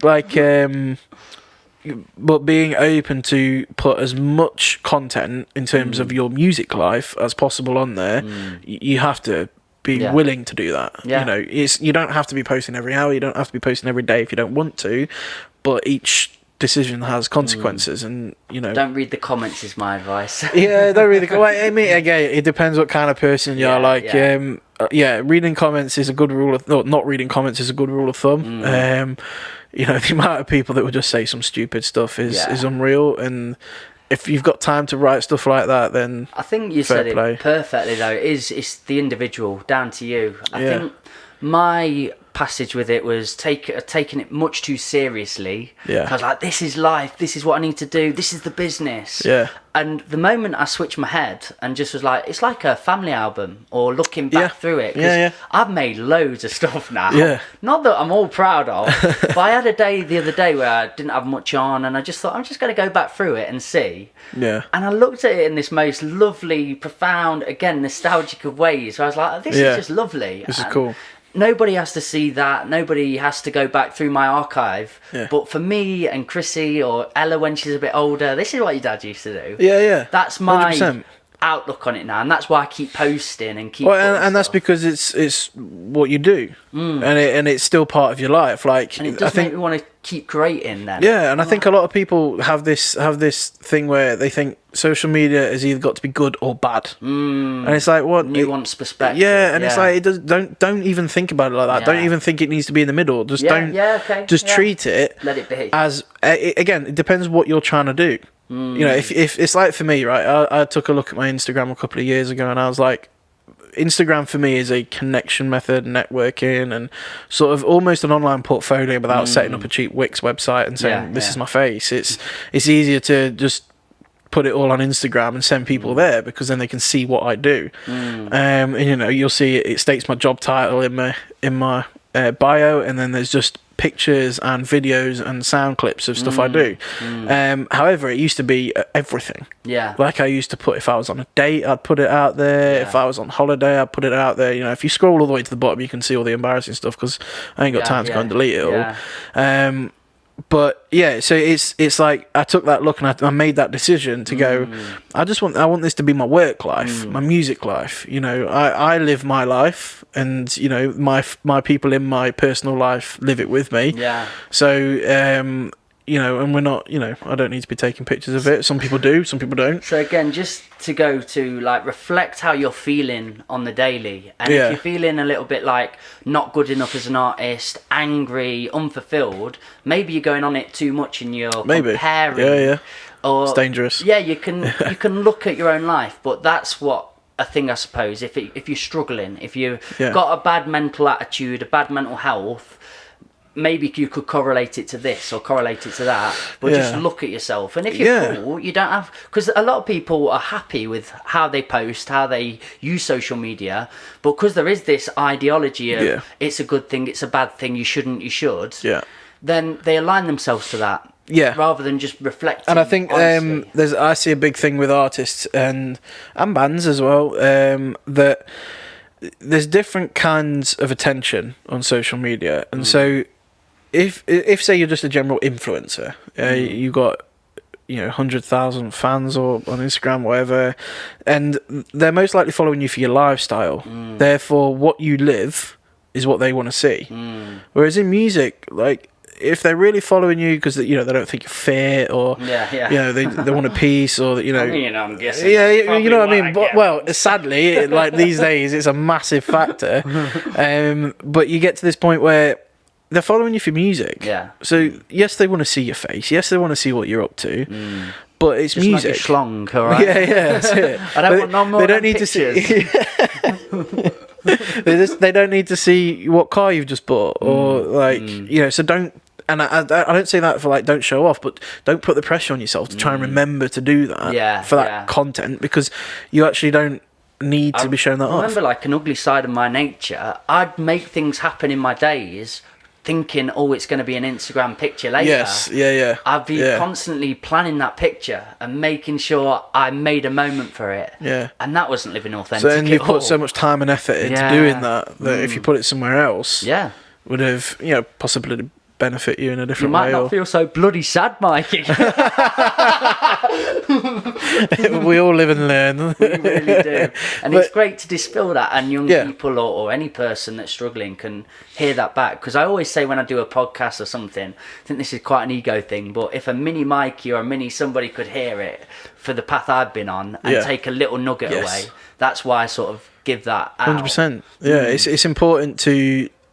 Because I guess that kind of comes into accountability, which is something I'm big on. And it's like, if you feel that you have a story that can benefit others, it's almost, you almost need to put your pressure on yourself to put that out there, because you could have done with that. At a certain stage, we didn't have this sort of platforms. No, exactly, and you imagine, you look at the amount of podcasts and free information. It's brilliant for that, absolutely brilliant, because, well, when we would have been growing up, you didn't have that. Like, you learnt that mud didn't taste very nice because you ate it and found out. Like, you didn't just get told that. And you didn't get. There were no YouTube tutorials on how to set up a PlayStation or to make a computer or... Oh, God, I wouldn't have broke all my PlayStation. No, exactly. But there was none of that information. There was nothing. And now you can get information, and I don't know about you, but I know if I'm going to listen to a podcast, I listen to something that, it will be music related, but it'll be more so just about life experiences and take something. And just look at, I listened to Chris Ramsey's podcast a little bit, just because I wanted to see how the funny guy lived life, because it comes from me. Kind of, being, for different reasons, being the funny guy, but I just wanted to see how he lived his life. And then you could go into your Gary Vaynerchuk's, your Grant Cardone's, a lot of SAS stuff as well. I love listening to the way they're driven. And Rogan. Rogan. I've done my fair share of binging Rogan. I think I started Rogan about 10 years ago, possibly. When it was just starting off. I was really young. Went off the rails, didn't do podcasts for a while, then come back round to it maybe a year ago. What have I missed out on? This guy's What do you think about his move to Spotify? I think is genuine in anything he does, really. I've got that feeling towards Rogan. I don't think it's like this evil plot or plan. I literally have this perspective. I used to get clips from Rogan on YouTube that I would get on my phone. So I'd screen record. Yeah. And I could do that. You can't do that on Spotify. My phone won't allow me to. So that annoys me, because I like looking back through cool things. And the other thing it does is when I've stopped listening for a bit, I go off, I go back on, and it takes me like an hour back or something. I don't know where I've gone to. So it feels like they've not mastered it on Spotify for the video and stuff. And he said that it's coming. So it's exciting. I think that's my only ill will towards like a logistical kind of feeling. But I don't care where I see it. I just really enjoy it. I don't know the ins and outs of Spotify politics, but I know a lot of musicians have hatred for not paying artists properly, not doing this right. That's not my game anymore. I don't really care about money in music. I want to fund myself in other avenues now. So do you have a perspective on it? Spotify are sleazy in that respect. I absolutely love the platform for the potential, because it, I'm indirectly impacted by Spotify. I don't personally put out music now. I'm not trying to be the direct. I'm not recouping from Spotify directly or anything like that. But to put it into perspective, so I think Spotify per stream, and a stream is between 15 seconds or more of your song. I think it's 0.00028 pence. Which is mental. With everyone? Which is mental. So I can't remember the exact figures, but there's an Instagram account called Somewhere Soul who generally break down things, not just in music but generally really well. And they're usually pretty spot on with figures. And so you get this thing at Spotify where it becomes the platform for people to listen for people to release on because it has the biggest market share. So if you look at streaming generally, it's like Spotify has like 44 million paying users, and then you imagine the amount of free ones. Yeah. Like you start taking over the streaming world, and Apple Music are really big, obviously. Tidal are kind of, you know, there, and then you've got all the others, but Spotify are the big dog. So if you want to get heard by the most people in the quickest way, Spotify is where to go. You know, I use Spotify. Yeah. Like, if you quickly want to find someone, it's so easy on Spotify. So you then get this crossover where they're not paying enough for... Because essentially they're a third party, like... or they're a service provider. Yeah. They're a platform provider. They're not creating the content. They're not licensing the content. You're licensing it to them in return for exposure, which is that dangerous word in the industry. Yeah. Everyone who's been in it kind of goes, how many gigs have you paid for free? Yeah. You know, it's like... So you get this thing where... Do you want exposure? Yeah, that's it. Yeah. Oh, we don't have a budget, but there'll be 100 people there, and you can sell your CDs, and give me a break.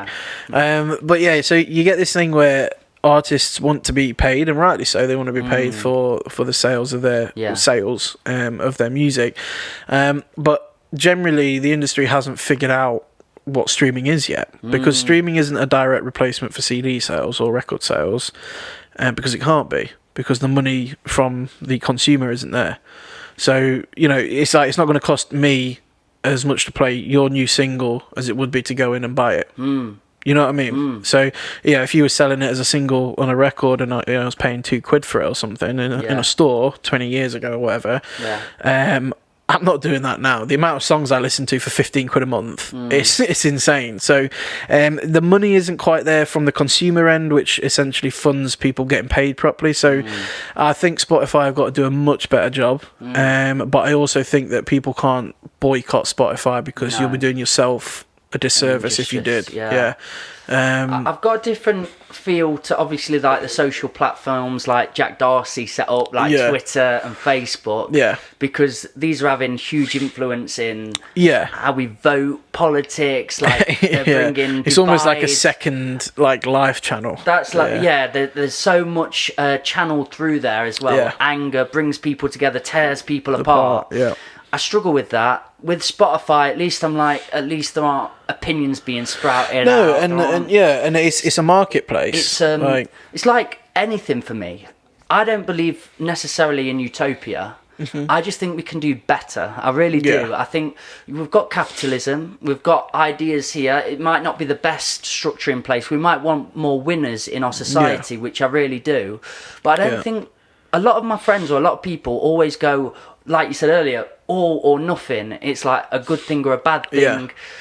Can't we go, here's what we've got, here's what's working, how can we better it? And I want to see that with Spotify. It needs to take into account these artists and the way that they're paying them. It seems quite simple to me, though. It doesn't seem like we're in a big this is the thing where, so you mentioned capitalism and stuff, and this is where the negative side of capitalism comes into it, because you've got a company that are making tons and tons of money and want to continue to make tons and tons of money, and in a capitalism model it can happen, you know, and we all sign up to that if we take part in that model. And you know, I don't mind capitalism, because I think as long as everybody has the tools to do well, which is what we don't have at the minute, then it leaves, there's no ceiling for anyone. But that's just, you know, economics chat is interesting, but it's Spotify have got to do well.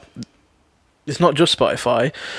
Countries, governments, and lawmakers have got to kind of come to the table with something, and Spotify have got to meet them there. And forcing Spotify to do something will not help, because they'll find another way around it.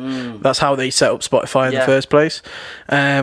So I think, because I know that the Department for Culture, Media and Sport in the UK, they're doing a review on streaming and how people get paid and how it filters down and all that kind of thing. So you could start to see laws where there's a minimum payment for a stream and what a stream of a song actually counts for in terms of units and sales, and which would be great because it's not happened. Spotify have dictated that to this point. Summarised it for me though is like the laws that we implement. Yes, yeah.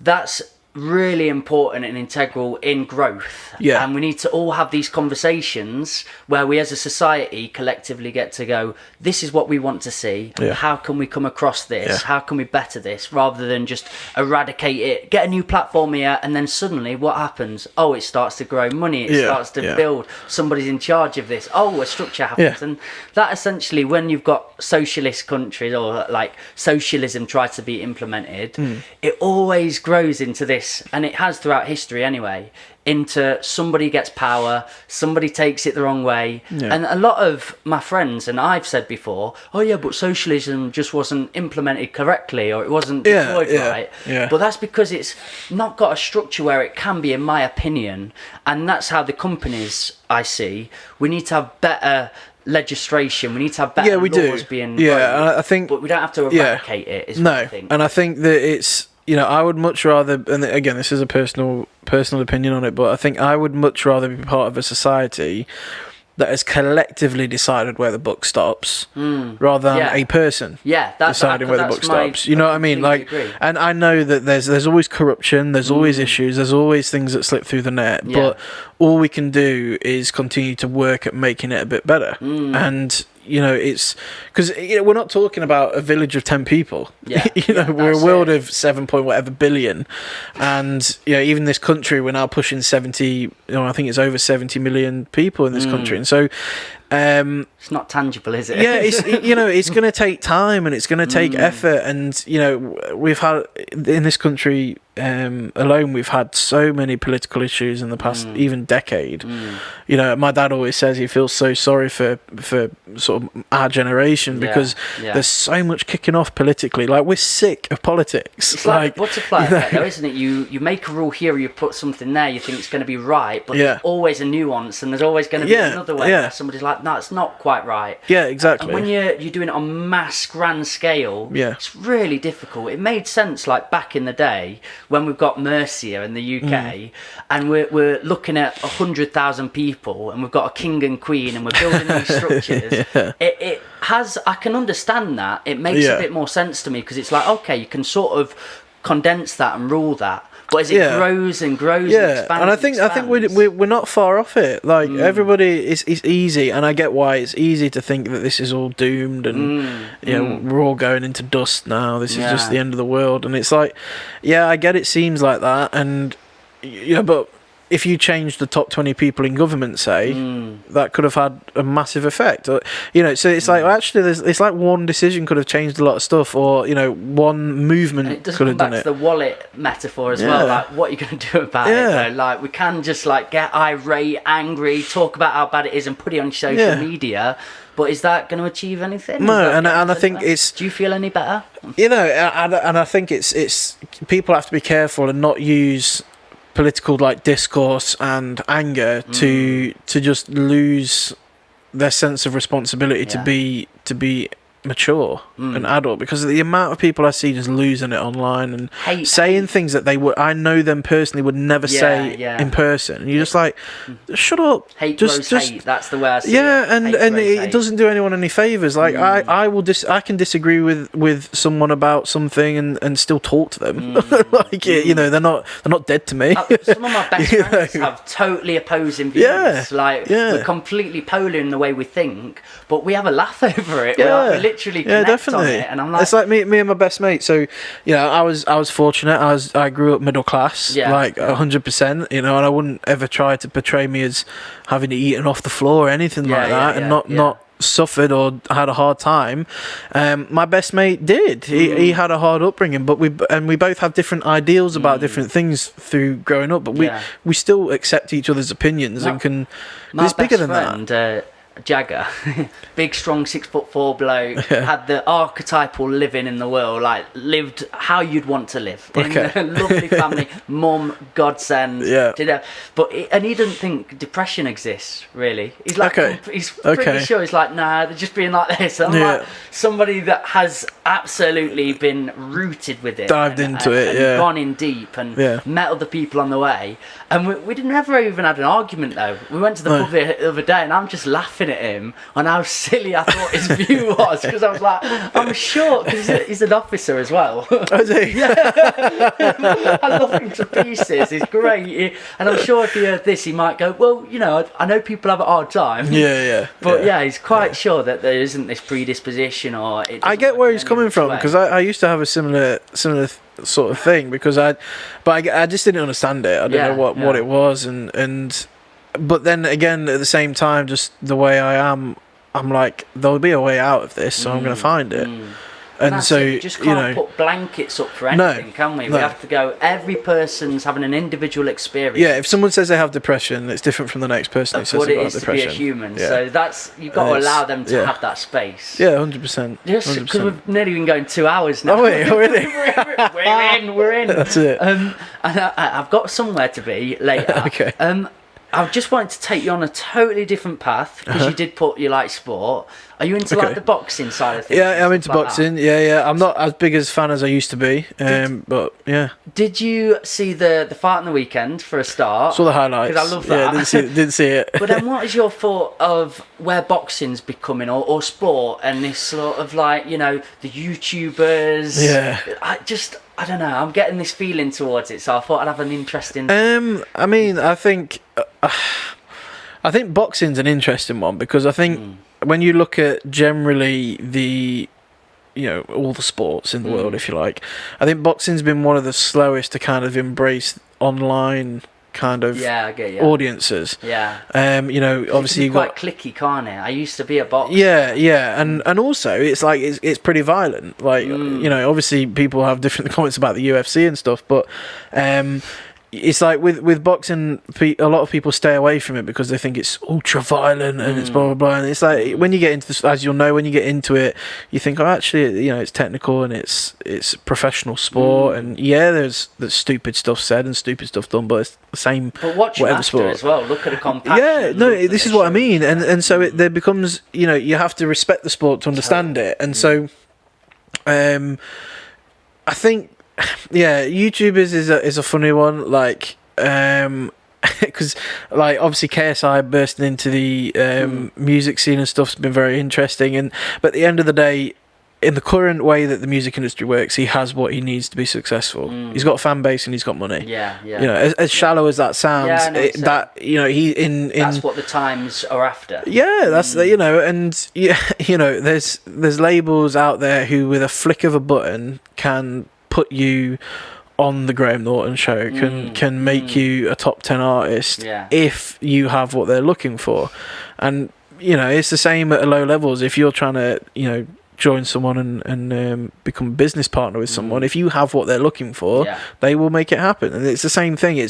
And so with sport, with crossovers and stuff, I think if done correctly, it can only be good, because the amount of audience that is being shared it's insane. It's numbers that you couldn't have even thought about 20 years ago. It's particular with boxing and with KSI and Logan Paul and Jake Paul and all of that. I mean, Logan Paul fighting Mayweather. It's like where we're going. It's like 2020. Do you want? Because I've got a very different perspective from the Tyson fight recently. Okay, yeah. Of enjoyment of that, but then I watched the undercards. And I thought, man, this is A, dangerous, but B, it just feels like a mockery of something I really passionately love. I get that. I do get that. And I think you have to look at it in who's putting it on and why they're putting it on, and it's to make money. I think nowadays undercards are used to one or two reasons. Either A, progress certain people's career, or B, to get people buying in early. When actually everyone's got a dodgy box now. And I think actually all we care about is the big fight and maybe the last 2 rounds of the big fight, if we're all honest. And so you get this thing where it can seem as a mockery. Like when I first heard about KSI boxing Joe Weller, I was like, why? Like, well, you just go have it out in your back garden kind of thing, and then you think about all of the you think about all the audience and the sponsors and the money and the businesses to be made, and so people like Eddie Hearn are gonna push it to the hilt because ultimately it lines his back pocket, right? And we can't escape that. He's got a tool to make more money. He's going to do it. I watched this video of Eddie Hearn today, just like prepping for the fight that's just been. Yeah. There's just no authenticity in his soul, is there? There's nothing there. And he was trying to like amp it up and get everyone excited, but I'm just like, bro, you really don't mean anything you're saying right now. It felt uncomfortable. I get it. It was that good, honestly. You should have been there. They're going back and forth. I'm like, shut up. And I just think, I think it's we have to. When you get those feelings of it, not being like it used to, or worried about the future, you just have to understand how the playing field is moving. And it's the same with like, for me with the UFC in terms of the way they hand out belts and chop belts from people constantly, and it's like, 5, even 10, probably about 10 years ago that wouldn't have been a thing. I do think Dana White's got a bit of a better grasp on it. Yeah, in a way, but I think it's because the pressure's on now. They sold it for $4 billion or whatever. Oh, bro, I'm done with football now. So I've decided I'm over. You're over it. And my dad was like, he was a semi-pro footballer, farming football. Oh wow, okay. Really cool. Loved it together. Grew this sort of nostalgic feeling over it. Watched it last night, and I just went, Dad, I can't. Yeah. And he's of the same feel. It's just this VAR. Me and my brother can't touch one another anymore. I love the Vieira keen. You know what you're getting. I mean, it's one of those things of like, we always prefer it to how we first fell in love with it. Like anything. It's so you have to kind of be if you truly love it, and it's okay not to love stuff anymore. If you truly still want it as part of your life and you truly want to still get into it, you'll find a way. You might not like it all, but you'll find a way. So like the VAR thing's interesting. Me and my brother have countless, not arguments but disagreements on whether that was offside, that was a foul, that was a penalty or whatever. And but I still love the game, because I mean that for me, football is and it still is huge. It used to be bigger, and we used to have season tickets to Notts Forest and stuff, and what's that? For you, yeah, I know. It was the bad times as well. It was back down to League One and then up again, and all that, and but for me, like, ugly. well ugly. But I remember, just going and I mean, even at the lowest, there were still like 20,000 people there, and you just that kind of feeling, which obviously can't happen at the current times, but that kind of feeling is what I felt in love with. And so when I see an exciting game, I still love it. It still brings out that little bit of love for it. And when they're waiting 15 minutes for a VAR decision, it can kill it a bit. I get it. Sure. And them sort of decisions like, oh, did he get him by the neck, or did he do this right? And it's just like, that back in the day would have been drowned out straight away. Go over, right, lads, stop it. But because I've been a player before and I've been a spectator. Yeah. And honestly, I just really enjoy the Saturday morning, Sunday morning. Sunday League. Especially Sunday League, when you're on that level. But there was a tribal mentality behind it that I adhere to. And I just think represents to me on that level what football is, and it's a group getting together, being their teams, going out at it on the pitch, and there's a lot of, I think it's also a bit too tactical now. You sort of know exactly it can be. how the other team are going to arrange themselves. Well, there's only a certain amount of things you can do with 11 men on a field, so you've got to this point now where too perfect, if anything. In a way, definitely. And I think as well, you have all the money thing. There's that corrupts it, doesn't it? Yeah, and it also makes it's difficult because chairmans are now not often the most important people at a football club, and so you think, well, why? And it's because fame and stardom comes with these names, and therefore they carry the weight around here, and that can upset the changing rooms and the team, and so you start getting this whole angle where it can sink the ship very, very quickly and very easily. If you do want to find the root of any problem ever, You just got to follow the money. You follow the money and back out. Yeah. Keep going down to the route of the money. You're like, right, just take that away.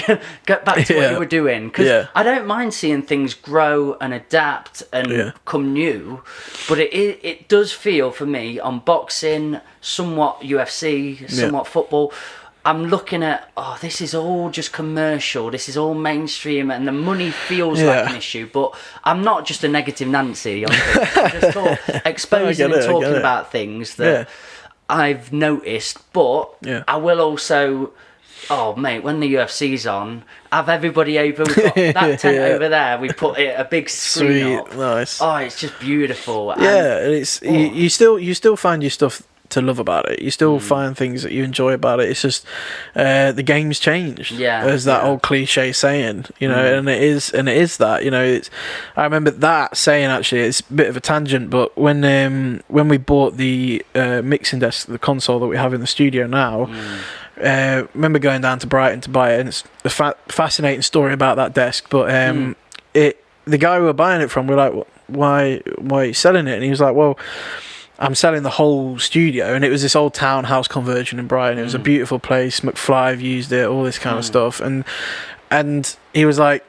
and the dude who's buying it doesn't want any analog old gear, and he was like, the game's changed. I just got to move with it. Yeah, and that was literally just, there you go. He was off doing a different path now, and and I was like, fair play, but if he was probably early 40s, and so he grew up through the old school tape, analog, no digital's evil, like all that kind of thing, and so for him to be able to just go, it's different now, I was like, well, can all take a leaf out of that book. And that there is sometimes a beauty in that, just accepting it and going, this just works. This is something that has been exposed as a flaw. We've found something great, and this is what we're going to implement because it just works.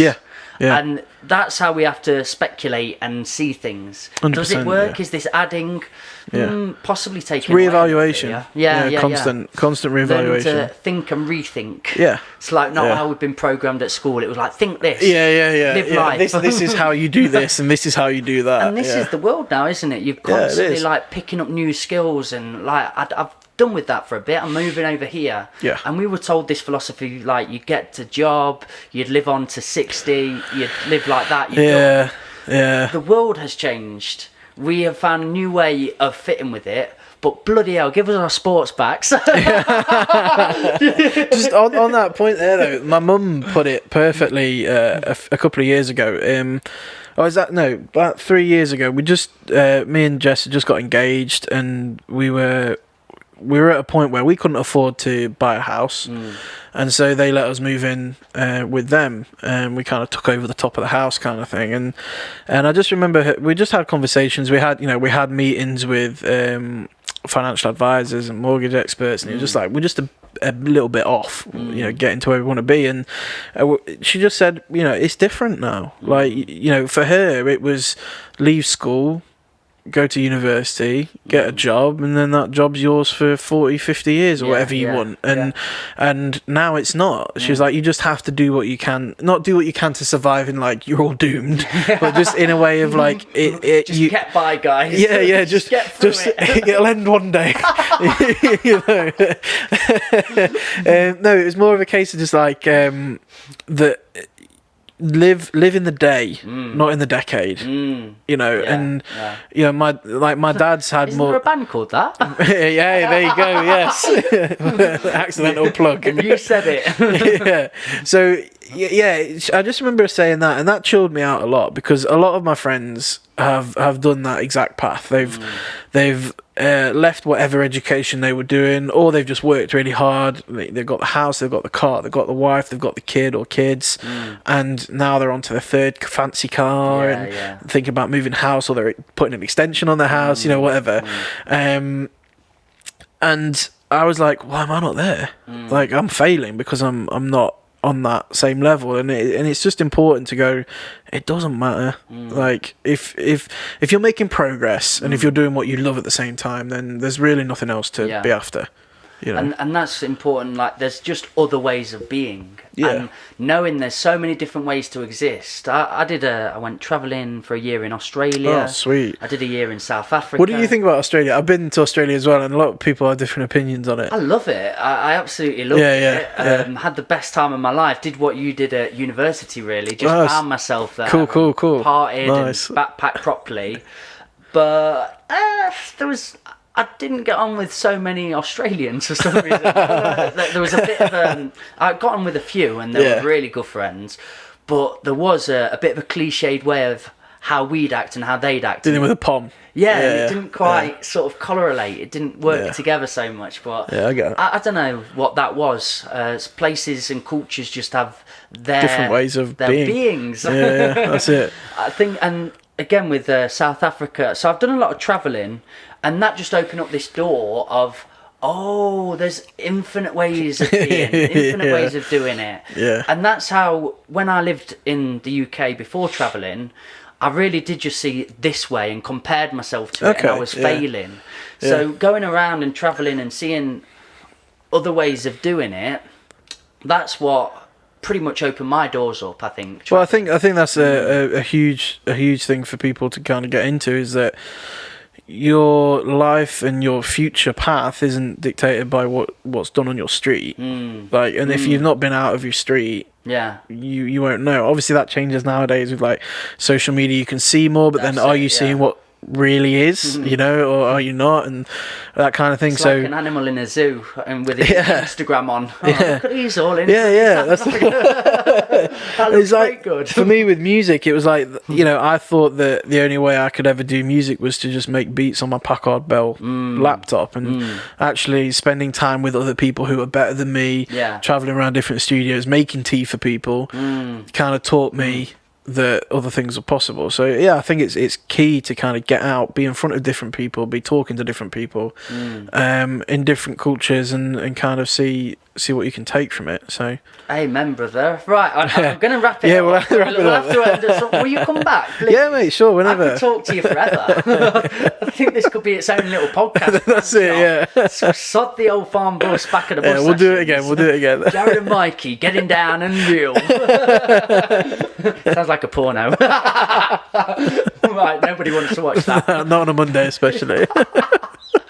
Jared, where can people find you, and where can people find Electric Bear? Where do you want them to go? Pretty easy. So my Instagram is producer Jared. Just replace the A with an X. I'm most active on there, but if people want to come to the studio, it's just Electric Bear Studios on Instagram, Facebook, Google, whatever. And that's pretty much it. I'm looking forward to my first session with you, dudes. Nice one. Guys, again, thank you for being a part of the Old Farm Bus Back of the Bus Sessions podcast. I just realised I've still got my reindeer antlers not falling off. This is coming out in the Christmas week, so Merry bloody Christmas. Have a good one. Remember what we say, be nice to one another. It's a lonely world out there. Let's come together. Peace out. Amen.